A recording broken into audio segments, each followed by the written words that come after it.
Hello guys, welcome back to my YouTube channel. In today's video, I'm going to show you how to sell clothes in Roblox. First of all, come into your account and what you need to do is go to the tab and click create. Now you need to come over to the left and you need to click creations. In creations, you need to come over to the right and tap avatar items.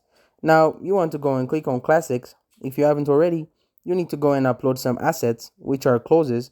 So you can go and choose to type t-shirts, shirts, or pants. In this case, I'll do t-shirts, and I'm going to upload a new one. So I'll click on upload asset, and then I'll click on upload.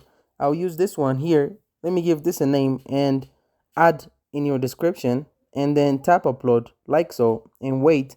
And now here it is. As I said before, you may already have one uploaded, which is fine. Now go and click on it, and you want to switch on sale.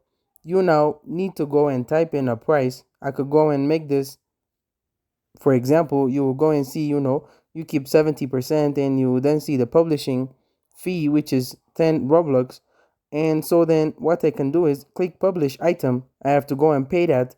And like so, it will now be on sale. And that's it. Thank you guys for watching this video. If this video was helpful, don't forget to like and subscribe to my YouTube channel.